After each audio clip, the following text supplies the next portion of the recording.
तो hello friends, welcome to GATE excellence. अपन बात कर रहे थे नोडल एनालिसिस की और आज अपन करने वाले हैं नोडल एनालिसिस पे दो बेस्ट क्वेश्चन करेंगे। अगर इन क्वेश्चन को आप अच्छे से समझ पाए तो मैं ये प्रॉमिस करता हूँ कि नोडल एनालिसिस का कैसा भी क्वेश्चन हो आप इजीली उसको हैंडल कर सकते हो। नेटवर्क थ्योरी पे आप कमांड कर सकते हो। तो आज अपन लेके आ रहे हैं कुछ क्वेश्चन जो अपन करेंगे नोडल एनालिसिस को अच्छे से समझने के लिए। तो अपन आज ले रहे हैं नोडल एनालिसिस पे फर्स्ट क्वेश्चन ले रहे हैं। ये क्वेश्चन आ रखा है, इस क्वेश्चन में पूछा है कि 5 ओम रेजिस्टेंस के अंदर कितनी करंट फ्लो हो रही है, वो अपन को फाइंड आउट करना है कि 5 ओम रेजिस्टेंस में टोटल कितनी करंट फ्लो हो रही है। तो अपन को ये निकालना है। तो देखो, सबसे पहले मेरे को बताओ इस नेटवर्क में टोटल प्रिंसिपल नोड कितने हैं। क्या इस नेटवर्क में टोटल प्रिंसिपल नोड कितने हैं? तो मैंने बताया था प्रिंसिपल नोड उस नोड को बोला जाता है जहां पर दो से ज्यादा एलिमेंट सर्किट एलिमेंट कनेक्ट होते हैं, उसको बोला जाता है प्रिंसिपल नोड। प्रिंसिपल नोड किसको बोला जाता है? एक ऐसा नोड जहां पर दो से ज्यादा एलिमेंट्स कनेक्ट होते हैं, उसको बोला जाता है प्रिंसिपल नोड। तो आप कहोगे एक प्रिंसिपल नोड तो ये वाला हो गया। यहाँ पर कितने एलिमेंट कनेक्ट हो रहे हैं? 1, 2 एंड 3। इसको बताओ ये क्या होगा? प्रिंसिपल नोड होगा या नहीं होगा? बिल्कुल, ये भी प्रिंसिपल नोड है। यहाँ पर भी कितने एलिमेंट कनेक्ट हो रहे हैं? 1, 2 एंड 3। ये मेरा सिंपल नोड है, इससे कुछ मतलब नहीं है। ये भी मेरा सिंपल नोड है। नहीं, अब देखो ये तो अपना क्या हो गया? सिंपल नोड हो गया। यहाँ पर ओनली कितने एलिमेंट कनेक्ट हो रहे हैं? ओनली 2 एलिमेंट कनेक्ट हो रहे हैं। तो ये क्या हो गया? ये सिंपल नोड। सिंपल नोड से अपन को कुछ भी मतलब नहीं, अपन को ओनली प्रिंसिपल नोड से मतलब है। तो इस नेटवर्क में एक प्रिंसिपल नोड ये हो गया, एक प्रिंसिपल नोड ये हो गया, और एक प्रिंसिपल नोड अगर आप अच्छे से देखोगे तो ये मिलेगा आपको। होगा या नहीं होगा? सबसे नीचे वाला एक मिल जाएगा आपको, ये वाला प्रिंसिपल नोड। यहाँ पर भी कितने एलिमेंट कनेक्ट हो रहे हैं? एक एलिमेंट ये कनेक्ट हो रहा है 10 ओम, एक ये 20 वोल्ट वाला, एक 10 ओम। यहाँ पर कितनी ब्रांच कनेक्ट हो रही है? 4 ब्रांचेज कनेक्ट हो रही हैं। तो एक प्रिंसिपल नोड ये हो गया, एक प्रिंसिपल नोड ये हो गया, एक प्रिंसिपल नोड ये हो गया। आई होप यहाँ तक आपको समझ में आ गया होगा। सबसे पहले नोडल एनालिसिस यूज करने से सबसे पहले आपको इस नेटवर्क में total principal node find out करने हैं कि इस नेटवर्क में टोटल प्रिंसिपल नोड कितने हैं। ये सिंपल नोड है, इससे मेरे को कुछ भी लेना देना नहीं है। सिंपल नोड को अपन को इग्नोर करना है, ओनली प्रिंसिपल नोड पे फोकस रखना है। तो ये कितने प्रिंसिपल नोड हो गए? 1, 2 एंड 3। इनमें से एक प्रिंसिपल नोड को आपको रेफरेंस नोड चुनना है। क्या चुनना है? Reference node. रेफरेंस नोड उस नोड को बोला जाता है जिसका पोटेंशियल अपन 0 वोल्ट चुनते हैं। कितना चुनते हैं? जिसका पोटेंशियल अपन 0 वोल्ट चुनते हैं। तो ये एक्चुअली में तो ग्राउंड नहीं है, लेकिन इजीली सवाल को इजी बनाने के लिए अपन इसका पोटेंशियल कितना एज्यूम कर लेते हैं? 0 वोल्ट।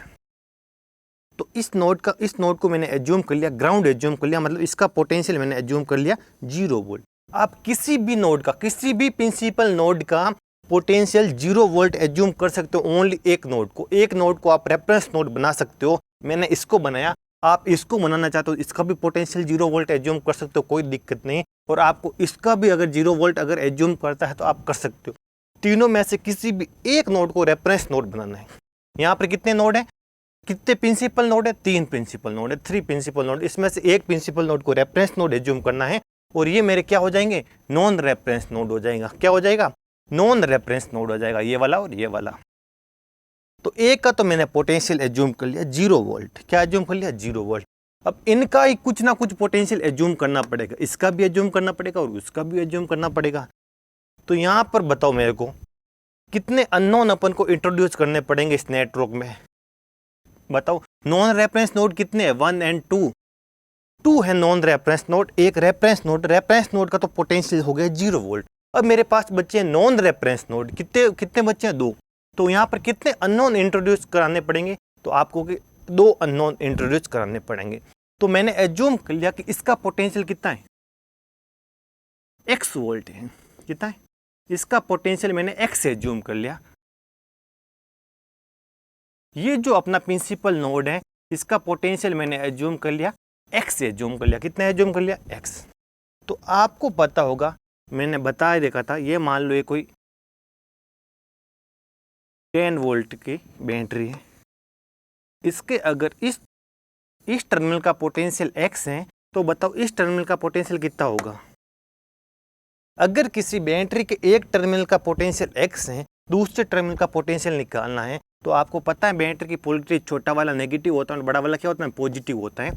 तो आप इस टर्मिनल से इस टर्मिनल की ओर आओगे तो आपको 10 वोल्ट का क्या होगा, गेन होगा। क्या होगा, गेन होगा। नेगेटिव से पॉजिटिव आते हैं तो हमेशा क्या होता है, गेन होता है। अगर इस टर्मिनल का पोटेंशियल x है तो यहाँ पर कितने का अपन को गेन होगा, 10 का। तो मैं इस टर्मिनल का पोटेंशियल कितना हो जाएगा, x + 10 होगा या नहीं होगा, बिल्कुल होगा। अगर बैटरी के किसी एक टर्मिनल का पोटेंशियल x है और दूसरे टर्मिनल का पोटेंशियल अपन को फाइंड आउट करना है और इनके बीच में एक आइडियल वोल्टेज सोर्स कनेक्टेड है। कैसा, एक आइडियल वोल्टेज सोर्स जब कनेक्टेड हो और आइडियल वोल्टेज सोर्स के एक टर्मिनल का पोटेंशियल अगर अपन को पता है, दूसरे टर्मिनल का पोटेंशियल अपन को फाइंड आउट करना है, तो सिंपली क्या करते हैं अपन, इसका अगर x है तो मैं इधर से इधर आऊंगा तो मेरे को 10 वोल्ट का क्या होगा, गेन होगा। नेगेटिव से पॉजिटिव जाते हैं तो हमेशा क्या होता है, गेन होता है। कितने वोल्ट का हुआ गेन, 10 वोल्ट का। यहाँ x वोल्ट है तो x + 10, तो इसका पोटेंशियल कितना हो जाएगा, x + 10 हो जाएगा। तो यहाँ पर अपन को दो अननोन इंट्रोड्यूस कराने की जरूरत नहीं है। इसका अगर x मान सकते हो तो इसका आप y मान सकते हो, लेकिन y मानने की जरूरत नहीं है। जितने ज्यादा अननोन अपन नेटवर्क के अंदर इंट्रोड्यूस करवाएंगे ना, उतना ही सवाल डिफिकल्ट बनेगा। तो आप अननोन को कम से कम रखने की कोशिश करो। अगर इसका पोटेंशियल x है, ये इस बैटरी का नेगेटिव टर्मिनल, ये इसका पॉजिटिव, नेगेटिव से पॉजिटिव आऊंगा तो 10 का क्या होगा, गेन होगा या नहीं होगा, यही तो है। अगर इसका x है तो इसका क्या होगा, x + 10 हो जाएगा। तो इसका पोटेंशियल सिंपली कितना हो जाएगा आपको, x + 10। आई होप यहां तक आपको समझ में आ गया होगा। अपन के पास देखो 3 प्रिंसिपल नोड थे, जिसमें से एक को मैंने रेफरेंस नोड एज्यूम कर लिया, इसका पोटेंशियल 0 वोल्ट एज्यूम कर लिया। अब पीछे बचे 2 नॉन रेफरेंस नोड। जब पीछे 2 नॉन रेफरेंस नोड बचते हैं तो अपन को ऐसे सोचते हैं कि 2 अननोन की अपन को जरूरत पड़ेगी, 2 अननोन अपन को एज्यूम करने पड़ेंगे। लेकिन ऐसे क्वेश्चन में जब 2 नॉन रेफरेंस नोड के बीच में एक आइडियल वोल्टेज सोर्स कनेक्टेड हो जाता है, सुनना अच्छे से, जब 2 नॉन रेफरेंस नोड के बीच में एक आइडियल वोल्टेज सोर्स कनेक्ट हो जाता है ना, तो अपन को ओनली एक ही अननोन की जरूरत पड़ती है। अगर एक अपन कुछ अननोन x एज्यूम कर लेते हैं तो दूसरे का अपन को पता चल जाता है। इसका आपको y एज्यूम करने की जरूरत नहीं है, इसका पोटेंशियल y वोल्ट एज्यूम करने की जरूरत नहीं है। इसका अगर अपन x एज्यूम कर लेंगे तो इसका x + 10 हो जाएगा। आई होप यहां तक आपको समझ में आ गया होगा। अब एक कंसेप्ट आता है सुपर नोड, जिससे बोला जाता है आपके कुछ नहीं, सुपर नोड कोई रॉकेट साइंस नहीं है। सुपर नोड क्या होता है, जब 2 नॉन रेफरेंस नोड के बीच में एक आइडियल वोल्टेज सोर्स, देखो ये आइडियल है या नहीं है, बिल्कुल आइडियल वोल्टेज सोर्स है, क्योंकि इसका इंटरनल रेजिस्टेंस कितना है, 0। और किसी भी वोल्टेज सोर्स का इंटरनल रेजिस्टेंस इसके सीरीज में कनेक्ट हो रहा है, इसके सीरीज में कुछ भी कोई भी रेजिस्टेंस कनेक्ट नहीं है। इसका मतलब ये क्या है, एक आइडियल वोल्टेज सोर्स। जब कोई ideal voltage source 2 non reference node के बीच में कनेक्ट हो जाते हैं, कैसे, जब कोई ideal voltage source 2 non reference node के बीच में, 2 नॉन रेफरेंस प्रिंसिपल नोड के बीच में कनेक्ट हो जाता है, तो वो एक सुपर नोड फॉर्म करता है। क्या करता है, सुपर नोड। तो अपन अब मेरे को बताओ इस नेटवर्क में अननोन कितना है, ओनली 1। तो इस नेटवर्क को सोल्व करने के लिए कितनी केसीएल इक्वेशन की रिक्वायरमेंट होगी, तो ओनली 1 केसीएल इक्वेशन की रिक्वायरमेंट होगी। आपको अगर पूछे इस नेटवर्क को सोल्व करने के लिए टोटल कितनी केसीएल इक्वेशन की रिक्वायरमेंट होगी, तो आप कहोगे इसमें अननोन कितना एज्यूम करना पड़ेगा, 1 अननोन एज्यूम करना पड़ेगा। तो इसको सोल्व करने के लिए कि ओनली 1 इक्वेशन की रिक्वायरमेंट होगी। वो कैसे होगी मैं आपको बताता हूँ। देखो, जब कभी भी सुपर नोड फॉर्म होता है, कैसे सुपर नोड, ये एक सुपर नोड बनेगा, ये और ये नोड मिलकर एक सुपर नोड फॉर्म करेंगे। क्या करेंगे, सुपर नोड। जब कभी भी 2 नॉन रेफरेंस नोड के बीच में एक आइडियल वोल्टेज सोर्स आ जाता है, तो वो दोनों नोड एक ही नोड आप एज्यूम कर सकते हो सुपर नोड की तरह। मतलब इन है ना, दोनों नोडों को आप एक सुपर नोड बना सकते हो, बड़ा नोड। ये क्या हो जाएगा, इसको बोला जाता है सुपर नोड। क्या बोला जाता है, सुपर। जब 2 नॉन रेफरेंस नोड के बीच में एक आइडियल वोल्टेज सोर्स कनेक्ट हो जाता है, वो दोनों नोड मिलकर एक सुपर नोड फॉर्म करते हैं। क्या करते हैं, दोनों नोड मिलकर एक सुपर नोड को फॉर्म करते हैं। ये मैंने दोनों नोडों को मिला दिया। अब मेरे को केसीएल इक्वेशन इस सुपर नोड पे लगानी है। किस पे लगानी है, सुपर नोड पे। और एक ही इक्वेशन लगेगी, क्योंकि सुपर नोड बन गया तो एक ही इक्वेशन लगेगी। तो मेरे को बताओ इस सुपर नोड से कितनी ब्रांच कनेक्ट है, एक ये, दूसरी ये, तीसरी ये, चौथी ये। अंदर की दुनिया से मेरे को कोई मतलब नहीं है। जब सुपर नोड बनता है, क्लोज बाउंड्री बनती है, तो क्लोज बाउंड्री के अंदर वाली दुनिया से अपन को कुछ भी मतलब नहीं होता है, ओनली आउटर वर्ल्ड से अपन को मतलब होता है। तो मैंने एज्यूम कर ली इसके अंदर करंट फ्लो हो रही है I1। आउटगोइंग, सुपर नोड से आउटगोइंग है। मैंने मान ली इसके अंदर करंट फ्लो हो रही है I2, इसके अंदर मैंने एज्यूम कर ली I3 करंट फ्लो हो रही है, और इसके अंदर मैंने करंट एज्यूम कर ली I4 फ्लो हो रही है। आई होप यहां तक आपको समझ में आ गया होगा। तो अगर मैं सुपर नोड पे केसीएल इक्वेशन लगाऊंगा तो मेरी केसीएल इक्वेशन क्या बनेगी? I1 आउटगोइंग, I1 भी आउटगोइंग, I2 भी आउटगोइंग, I3 भी आउटगोइंग है, एंड I4 भी आउटगोइंग है, और इस सुपर नोड के इनकमिंग कितनी करंट है? 0 है। तो ये मेरी बन गई सुपर नोड पे मैंने केसीएल इक्वेशन यूज कर ली। आई होप यहां तक आपको समझ में आ गया होगा। जब कभी भी दो नॉन रेफरेंस प्रिंसिपल नोड के बीच में एक आइडियल वोल्टेज सोर्स कनेक्ट हो जाता है तो वो दोनों नोड आपस में मिलकर एक सुपर नोड फॉर्म करते हैं। क्या करते हैं? एक सुपर नोड फॉर्म करते हैं। अपन केसीएल इक्वेशन इस सुपर नोड पर ही अप्लाई करते हैं। क्या अप्लाई करते हैं? सुपर नोड के ऊपर ही अपन केसीएल इक्वेशन लगाते हैं, और यहाँ पर मैंने केसीएल इक्वेशन लगा दी। अब मेरे को बताओ I1 की वैल्यू क्या होगी? अब अपन को यूज होगी ओम्स लॉ की। अब अपन को ओम्स लॉ के बारे में पता करना है। I1 कौन से रेजिस्टेंस में करंट फ्लो हो रही है? 10 ओम के रेजिस्टेंस में करंट फ्लो हो रही है I1। तो देखो मैंने ये बना लिया 10 ओम का रेजिस्टेंस, इसमें करंट कितनी फ्लो हो रही है? I1। मैंने कहा था रेजिस्टेंस है ना, रेजिस्टेंस हो, रजिस्टर हो, चाहे इंडक्टर हो, चाहे कैपेसिटर हो, जिस टर्मिनल से करंट एंटर होती है वो हमेशा क्या होता है? पॉजिटिव। जिससे निकलती है वो क्या होता है? नेगेटिव। और इसका पॉजिटिव टर्मिनल किस वोल्टेज से कनेक्ट है? इसका पोटेंशियल, इसका मैंने एक्स पोटेंशियल एज्यूम किया, तो इसका कितना हो जाएगा? x + 10।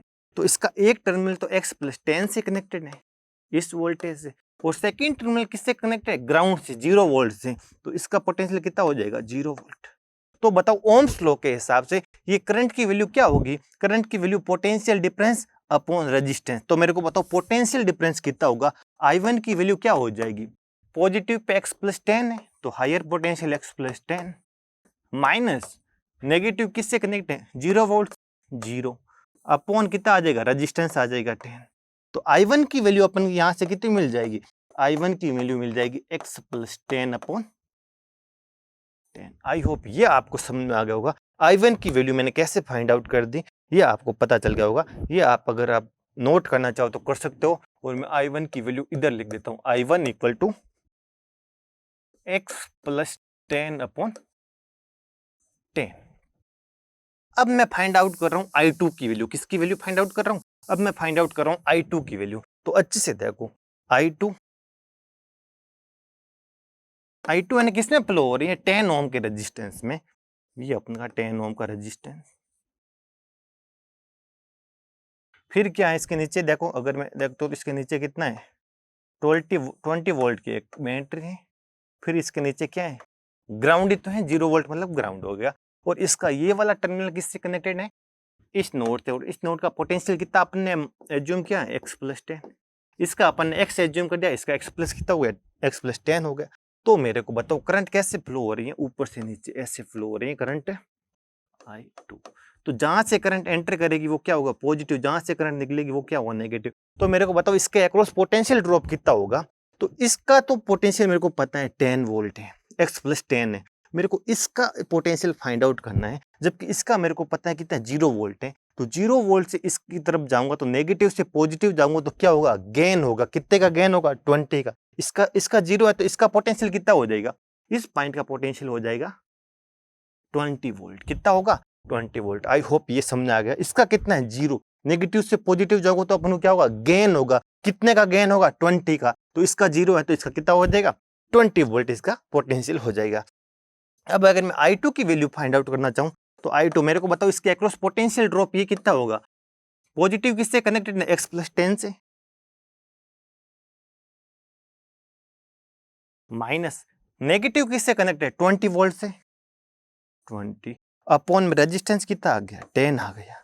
तो इसको अगर मैं सोल्व करूंगा ना तो कितना आ जाएगा? x - 10 upon 10। ये अपन किसकी वैल्यू निकल के आ गई?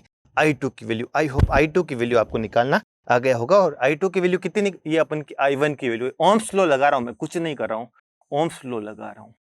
I1 की वैल्यू वो मिल गई और I2 की वैल्यू अपन को कितनी मिल गई? x - 10 upon 10। ये आप नोट कर सकते हो। अब अपन कैलकुलेट करेंगे I3 की वैल्यू कितनी होगी। देखो अब अपन बात कर रहे हैं I3 कौन सी रेजिस्टेंस में फ्लो हो रही है ये बताओ। I3 10 ओम वाले रेजिस्टेंस में फ्लो हो रही है, तो मैं 10 ओम के रेजिस्टेंस को अगर इधर बनाऊं तो देखो ये मेरा 10 ओम का रेजिस्टेंस हो गया। इसका जो एक टर्मिनल किससे कनेक्टेड है, एक्स वोल्टेज से, जिस नोड से कनेक्टेड है वो इसका पोटेंशियल कितना अपन ने एज्यूम किया, एक्स वोल्ट। ये वाला टर्मिनल किससे कनेक्टेड है, ग्राउंड से कनेक्टेड है, तो इसका पोटेंशियल कितना हो जाएगा, 0 वोल्ट। करंट कैसे फ्लो हो रही है, ऊपर से नीचे। करंट कितनी है, I3। जहां से करंट एंटर होगी वो क्या होगा, पॉजिटिव, जहां से करंट निकलेगी वो नेगेटिव। और इसके अक्रॉस पोटेंशियल ड्रॉप कितना हो गया, मान लो मैंने कितना एज्यूम कर लिया, V एज्यूम कर लिया। इसका पोटेंशियल कितना हो गया, X, और इसका कितना हो गया, 0। तो मेरे को बताओ I3 की वैल्यू क्या होगी, पोटेंशियल ड्रॉप कितना हो गया। पहले अपन प्लस वाला लिख लिया, प्लस किससे कनेक्टेड है, X से। नेगेटिव किससे कनेक्ट है, ग्राउंड से। तो X माइनस 0 अपॉन कितना आ जाएगा, 10। तो आंसर कितना आ जाएगा, I3 की वैल्यू कितनी आ जाएगी, X अपॉन 10। तो इधर मैं लिख देता हूं I3 equal to X upon 10। I hope यहां तक आपको समझ में आ गया होगा। ये अपन ने I3 की वैल्यू कैलकुलेट कर दी। अब अपन कर रहे हैं I4 की वैल्यू कैलकुलेट कर रहे हैं। तो I4 कौन सी रेजिस्टेंस में फ्लो हो रही है, 5 ओम वाले रेजिस्टेंस में फ्लो हो रही है। देखो ये मेरा 5 ओम वाला रेजिस्टेंस है, और यहाँ पर एक बैटरी लगी है, कितने वोल्टेज की है, 40 वोल्ट। और इसका एक टर्मिनल ये क्या हो जाएगा, ये इसका पोटेंशियल, पूरे का पोटेंशियल कितना है, 0 वोल्ट है। तो ये किससे कनेक्ट हो गई, 0 वोल्ट से। और मेरी इस नोड का पोटेंशियल कितना हो जाएगा, X होगा या नहीं होगा। ये 5 ओम रेजिस्टेंस के एक नोड का पोटेंशियल कितना हो जाएगा, 5 मतलब X हो जाएगा। अब देखो, अब मेरे को करंट कौन सी निकालनी है, करंट कैसे फ्लो हो रही है, I4 ऐसे फ्लो हो रही है। जिससे एंटर होगा वो क्या होगा, पॉजिटिव, जहां से निकल रही है वो क्या होगा, नेगेटिव। ये मेरे को पोटेंशियल ड्रॉप निकालना है। ओम्स लॉ के हिसाब से I4 निकाल दूंगा V अपॉन 5 करके। तो देखो मेरे को इसका पोटेंशियल पता है, लेकिन इसका पोटेंशियल पता नहीं है। लेकिन मेरे को इसका पता है, ये क्या है, 0 वोल्ट है। यहाँ ये नेगेटिव, ये पॉजिटिव, नेगेटिव से पॉजिटिव जाऊंगा तो क्या होगा, अपन को गेन होगा। 0 में 40 का गेन होगा तो पोटेंशियल कितना हो जाएगा, 40 वोल्ट। तो इसका पोटेंशियल अपने पास कितना मिल जाएगा, 40 वोल्ट। तो बताओ I4 की वैल्यू अपन को क्या मिलेगी, X। ये निकालना पोटेंशियल ड्रॉप। अपन क्या करते हैं, ओम्स लॉ के हिसाब से पोटेंशियल ड्रॉप अपन क्या करते हैं, 5। पोटेंशियल ड्रॉप क्या होगा, इसका पॉजिटिव किससे कनेक्ट है, X से। नेगेटिव किससे कनेक्ट है, 40 से। तो X माइनस 40 अपॉन 5 हो गया। ये अपनी I4 की वैल्यू होगी, जिसको मैं इधर लिख देता हूं, I4 equal to X minus 40 upon 5। ये अपनी I4 की वैल्यू अपन के पास आ गई। और ये किसकी वैल्यू आ गई, I2 की वैल्यू मेरे पास आ गई। अब आपको कुछ नहीं करना है, I1, I2, I3 and I4 की वैल्यू इस इक्वेशन 1 के अंदर पुट कर देनी है। किस में पुट करनी है, I1, I2, I3 और I4 की वैल्यू इस इक्वेशन 1 के अंदर पुट करके X की वैल्यू फाइंड आउट करनी है। किसकी वैल्यू फाइंड आउट करनी है, X की वैल्यू फाइंड आउट करनी है। और फिर X की वैल्यू इसमें पुटअप कर दोगे ना, I4 क्या है, X माइनस 40 अपॉन 5। इसमें पुटअप करोगे तो आपको I4 की वैल्यू, यानी 4 ओम रेजिस्टेंस के अंदर फ्लो होने वाली करंट की वैल्यू मिल जाएगी। आई होप यहां तक आपको समझ में आया होगा। कुछ नहीं करना है, I1, I2, I3 and I4 की वैल्यू इसके अंदर पुट कर देनी है, X की वैल्यू फाइंड आउट कर देनी है। फिर X की वैल्यू मिल जाएगी तो अपन को निकालना क्या है, 5 ओम रेजिस्टेंस के अंदर फ्लो होने वाली करंट की वैल्यू निकालनी है। तो 5 अंदर के कितने करंट फ्लो हो रही है, I4 फ्लो हो रही है। तो I4 X की वैल्यू फाइंड आउट करके इसमें पुट अप कर दोगे तो आपको I4 की वैल्यू मिल जाएगी। आई होप यहां तक आपको समझ में आ गया होगा। और यही सुपर नोड का कंसेप्ट है, यही सुपर नोड का कंसेप्ट है, कोई रॉकेट साइंस नहीं है। सुपर नोड क्या कहते हैं, जब कभी भी किन्हीं भी दो नॉन रेफरेंस नोड, ये तो क्या हो गया, रेफरेंस प्रिंसिपल नोड हो गया, ये क्या हो गया, नॉन रेफरेंस प्रिंसिपल नोड हो गया। जब कभी भी नॉन रेफरेंस प्रिंसिपल नोड के बीच में एक आइडियल वोल्टेज सोर्स कनेक्ट हो जाता है, जैसे एक आइडियल तो है, आइडियल वोल्टेज सोर्स कनेक्ट हो जाता है, तो वो दोनों नोड मिलकर एक सुपर नोड फॉर्म करते हैं। जैसे मैंने एक सुपर नोड बना दिया, ये क्या हो गया, super node. Super node form बना के सुपर नोड पर ही आपको केसीएल अप्लाई करनी है। सुपर नोड के इंटरनल दुनिया से अपन को कुछ भी मतलब नहीं है। अब मेरे को इस दुनिया से कुछ भी मतलब नहीं है, सुपर नोड के आउटर दुनिया से मतलब है। तो बताओ आउटर नोड में कितनी ब्रांच कनेक्ट है, 1, 2, 3 एंड 4 ब्रांच कनेक्ट है। तो जो इन चारों ब्रांचों में मैंने करंट की value I1, I2, I3 and I4 assume कर लिया। फिर सुपर नोड पे मैंने KCL अप्लाई किया, तो KCL क्या कहेगा, I1 plus I2 plus I3 plus I4 equal to 0। फिर मैंने ओम्स लॉ यूज करके I1, I2, I3 and I4 की वैल्यू x के टर्म में फाइंड आउट कर ली। फिर इसके अंदर पुटअप करूंगा तो x की वैल्यू मिल जाएगी, और x की वैल्यू मिलेगी तो I4 अपन आसानी से निकाल सकते हैं। तो आई होप ये फर्स्ट क्वेश्चन आपको अच्छे से समझ में आ गया होगा। अब अपन एक क्वेश्चन, बहुत ही अच्छा क्वेश्चन करते हैं, वो भी मोस्ट इंपॉर्टेंट क्वेश्चन है, तो उस क्वेश्चन को अपन नोट करते हैं। तो अपन ये क्वेश्चन कर रहे हैं, ये क्वेश्चन आ रखा है IIT JEE एडवांस में क्वेश्चन आ रहा है, बहुत इंपॉर्टेंट अच्छा क्वेश्चन है, इसलिए आपका इस क्वेश्चन से आपके कंसेप्ट और भी अच्छे हो जाएंगे। तो सबसे पहले मेरे को बताओ, ये नेटवर्क कैसा नेटवर्क है, DC नेटवर्क है, क्योंकि इसके अंदर जो सोर्सेज कनेक्टेड है वो एक DC सोर्सेज कनेक्टेड है, तो ये नेटवर्क कैसा होगा, DC नेटवर्क होगा। और इसके अंदर कोई भी स्विच प्रेजेंट नहीं है, स्विच इसके अंदर अपन देखने को नहीं मिलेंगे। स्विच नहीं है, इसका मतलब ये स्टडी स्टेट के अंदर है, किसके अंदर है, स्टडी स्टेट के अंदर नेटवर्क है। जब नेटवर्क है ना DC नेटवर्क हो, स्विच प्रेजेंट नहीं हो, तो अपन उस नेटवर्क को स्टडी स्टेट में ही एज्यूम करके चलते हैं। और आपको पता है स्टडी स्टेट में किसी भी DC नेटवर्क में कैपेसिटर ओपन सर्किट हो जाता है, ओपन हो जाते हैं, ये भी ओपन सर्किट हो जाएगा, ये भी ओपन सर्किट हो जाएगा, तो इस ब्रांच और इस ब्रांच का कोई सिग्निफिकेंस नहीं रहेगा, तो इन ब्रांचेज को अपन हटा सकते हैं। किन ब्रांचों को हटा सकते हैं, इस ब्रांच को अपन हटा सकते हैं। और इस क्वेश्चन में आपको ये पूछा गया था कि इस 4 ओम के रेजिस्टेंस में कितनी करंट फ्लो होगी, इसमें करंट कितनी फ्लो होगी, ये पूछा था आपको। तो सबसे पहले अब इस नेटवर्क को अपन सोल्व करने के लिए अप्लाई करेंगे नोडल एनालिसिस। क्या यूज करेंगे, नोडल एनालिसिस। पहले मेरे को बताओ, इस क्वेश्चन में इस सर्किट के अंदर कितने कितने प्रिंसिपल नोड कितने, वो आपको फाइंड आउट करना है। पहले मेरे को बताओ, ये वाला प्रिंसिपल नोड होगा या नहीं होगा, तो आपको बिल्कुल ये प्रिंसिपल नोड होगा, क्योंकि प्रिंसिपल नोड किसको बोला जाता है, वो नोड जिसे जिसे 2 से ज्यादा ब्रांचेज कनेक्ट हो। इससे कितनी ब्रांच कनेक्ट है, 1, 2 एंड 3 ब्रांच कनेक्ट। तो बताओ ये वाला प्रिंसिपल नोड होगा या नहीं होगा, ये भी प्रिंसिपल नोड होगा, ये प्रिंसिपल नोड है, ये भी प्रिंसिपल नोड है। और देखो अब बताओ, इस नोड को मैंने एज्यूम कर लिया A, इस नोड को मैंने एज्यूम कर लिया B।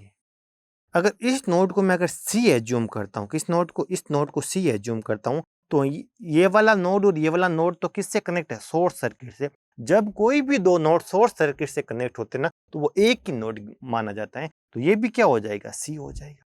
ये अगर अपना नोड D है, तो मेरे को बताओ ये किससे कनेक्ट है, शॉर्ट सर्किट से, तो ये वाला नोड भी क्या हो जाएगा, D हो जाएगा।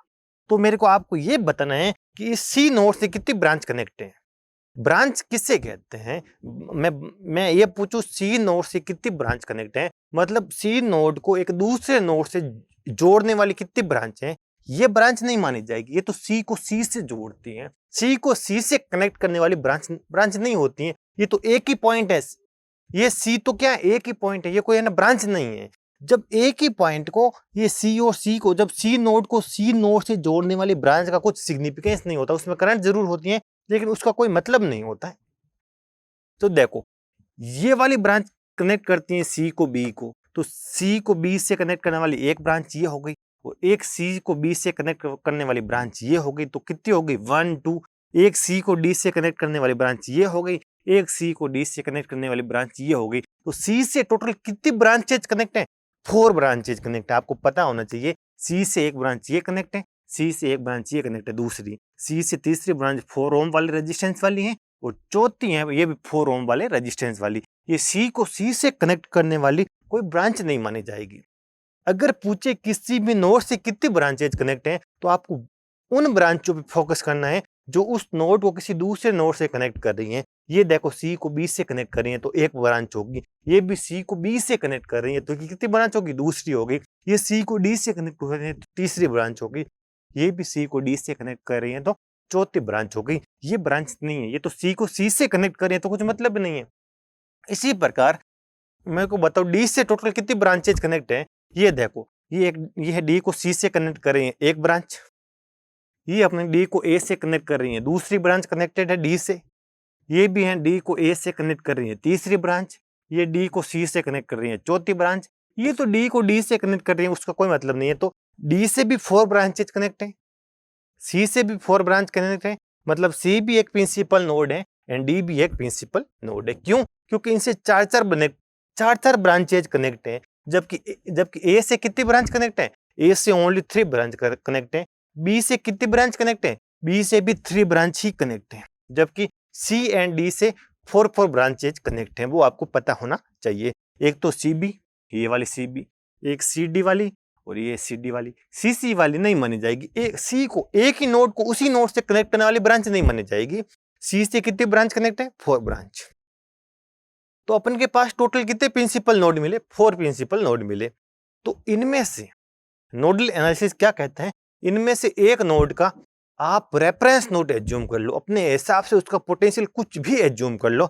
तो मैंने सी नोड को रेफरेंस नोड एज्यूम करके उसको क्या कर दिया, ग्राउंड कर दिया। तो मेरे को बताओ सी नोड का पोटेंशियल कितना हो जाएगा, 0 वोल्ट।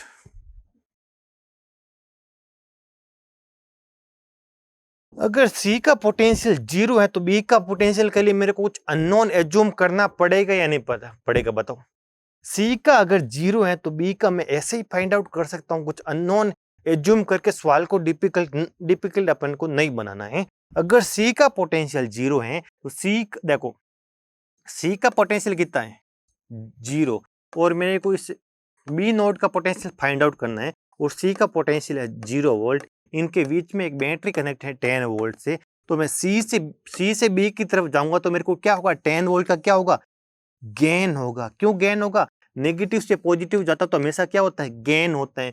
तो गेन क्या होता है, हमेशा ऐड होता है। इसका पोटेंशियल 0, तो 0 + 10 होकर कितना हो जाएगा, बी का पोटेंशियल 10 वोल्ट हो जाएगा। बी का पोटेंशियल तो अपन सिंपली ऐसे ही फाइंड आउट कर सकते हैं। बी का पोटेंशियल कितना हो गया, बी का पोटेंशियल हो गया 10 वोल्ट। कितना हो गया, 10 वोल्ट। अब मेरे पीछे बचे ए और डी, 2 और नोड बच के, उनका पोटेंशियल कुछ ना कुछ आपको एज्यूम करना पड़ेगा। तो मैंने एज्यूम कर लिया डी का पोटेंशियल, मैंने एज्यूम कर लिया एक्स वोल्टेज कितना है, मैंने एज्यूम कर लिया डी का पोटेंशियल है एक्स वोल्टेज। तो मेरे को आई की वैल्यू फाइंड आउट करनी है। किसकी वैल्यू फाइंड आउट करनी है, आई की वैल्यू है फाइंड आउट करनी है। बिल्कुल मेरे को बताओ, अगर मैंने डी का पोटेंशियल एक्स वोल्टेज एज्यूम किया है तो ए के लिए मेरे को एक अलग से अननोन एज्यूम करना पड़ेगा, एक्स के टर्म में मैं ए का पोटेंशियल फाइंड आउट कर सकता हूं। तो आप कहोगे ए के लिए अपन को अलग से अननोन एज्यूम करने की जरूरत नहीं है। क्यों नहीं है, अगर इसका पोटेंशियल एक्स है तो मैं अगर डी से ए की तरफ आऊंगा तो नेगेटिव से पॉजिटिव आऊंगा, 5 वोल्टेज का गेन होगा। तो ए का पोटेंशियल सिंपली कितना हो जाएगा, इसका पोटेंशियल हो जाएगा x + 5 वोल्ट। x + 5 वोल्ट हो जाएगा इसका पोटेंशियल, x हो जाएगा इसका पोटेंशियल, 10 हो जाएगा इसका पोटेंशियल और c का पोटेंशियल हो जाएगा 0। आई होप ये आपको पोटेंशियल निकालना आना चाहिए। इतना बड़ा क्वेश्चन है लेकिन अननोन एक ही अपना अननोन एज्यूम कर लिया तो अपन का काम चल गया। वरना कितने नोड है, 3 नोड है। एक तो अपना क्या हो गया, रेफरेंस नोड हो गया। रेफरेंस के अलावा कितने नोड बचे अपन के पास, 3 नोड बचे। एक्चुअल में तो अपन को 3 अननोन अपन को निकालने थे, 3 अननोन एज्यूम करने पड़ेंगे। लेकिन अपन ने अगर कुछ दिमाग का यूज करते हैं ना तो अपन को ओनली एक ही अननोन से इस क्वेश्चन को सोल्व कर सकते हैं। 3 अननोन एज्यूम करता तो 3 केसेल इक्वेशन अपन को बनानी पड़ती, उन तीनों को सोल्व करनी पड़ती, फिर वो क्वेश्चन बहुत डिफिकल्ट बन जाता। जबकि इस क्वेश्चन में ओनली एक अननोन ही एज्यूम करना पड़ा है तो अपन को एक इक्वेशन से ही काम चल जाएगा। तो मेरे को बताओ इस क्वेश्चन को अब मेरे को लगाना है, एक ही इक्वेशन लगानी है, केसीएल इक्वेशन। बताओ मैं केसीएल इक्वेशन कौन से नोड पे लगाऊं, आपको ये बताना है। आपका दिमाग लगाना है कि मैं किस नोड पे केसीएल इक्वेशन लगाऊं तो मेरा काम चल जाएगा। तो बताओ इस नोड पे केसीएल लगाऊं, डी पे लगाऊं या ए। अपन ने अननोन इसको एज्यूम कर दिया डी, इसको एज्यूम कर दिया ए। ये तो आपस में दोनों क्या बनाएंगे, एक प्रिंसिपल नोड बनाएंगे। मैंने आपको बताया था जब कभी भी दो नॉन रेफरेंस नोड के बीच में एक आइडियल वोल्टेज सोर्स कनेक्ट हो जाता है तो वो एक प्रिंसिपल नोड फॉर्म करते हैं।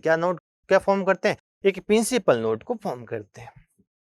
तो इस क्वेश्चन को मतलब इसका पोटेंशियल अगर x है तो इसका भी पोटेंशियल कितना हो जाएगा, x।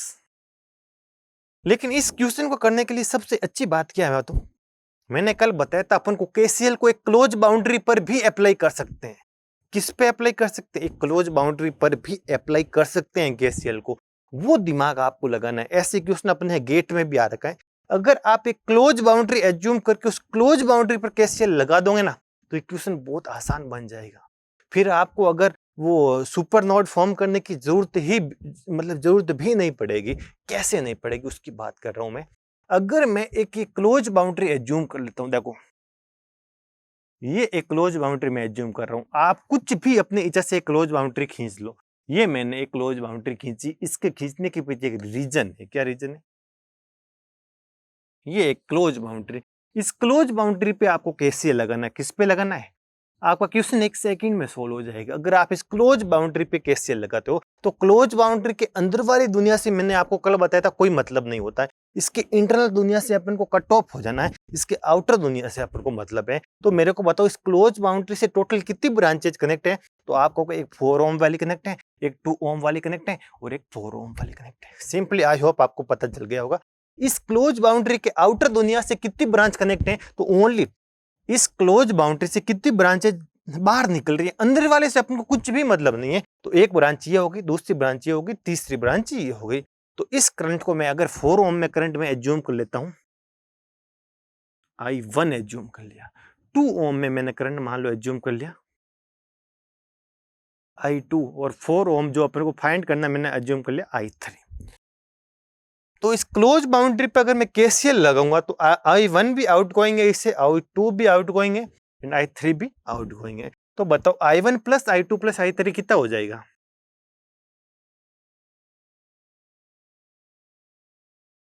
0 होगा या नहीं होगा? बिल्कुल होगा। और ये ओनली एक इक्वेशन की ही अपन को रिक्वायरमेंट होगी, क्योंकि अपन अननोन एक ही एज्यूम कर दिया तो एक इक्वेशन से अपन को काम चल जाएगा। और मेरे को बताओ I1 की वैल्यू क्या होगी?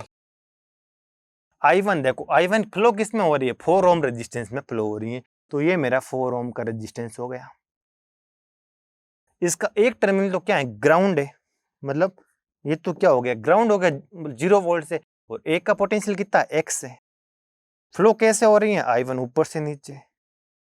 तो बताओ इसके अक्रॉस पोटेंशियल ड्रॉप, जहां से करंट एंटर होगी वो पॉजिटिव, जहां से निकलेगी नेगेटिव। तो ये क्या हो गया? V। तो मेरे को बताओ I1 की वैल्यू क्या होगी? V/4 होगी या नहीं होगी? और आप बताओ V की वैल्यू कितनी हो जाएगी? पॉजिटिव x से नेगेटिव 0 से पोटेंशियल ड्रॉप कितना होगा? x minus 0। तो कितना हो जाएगा? x minus 0/4। तो आंसर कितना आ जाएगा? x/। तो आई होप ये आपको समझ में आ गया होगा। यहां पर मैं लिख देता हूं I1 की वैल्यू x/। अब आपको ऐसे ही I2 की वैल्यू फाइंड आउट करनी है। तो I2 फ्लो किस में हो रही है? 2 ओम के रेजिस्टेंस में फ्लो हो रही है। देखो I2 फ्लो हो रही है 2 ओम के रेजिस्टेंस में, ऊपर से नीचे की ओर। ये नोड, इसका पोटेंशियल कितना है? 2 ओम के ऊपर वाले ए नोड का वो हो जाएगा x+5। नीचे वाले का कितना है? 10 वोल्ट। जहां से करंट एंटर होगी वो हमेशा क्या होता है? पॉजिटिव। जहां से निकलेगी वो हमेशा क्या होता है? नेगेटिव।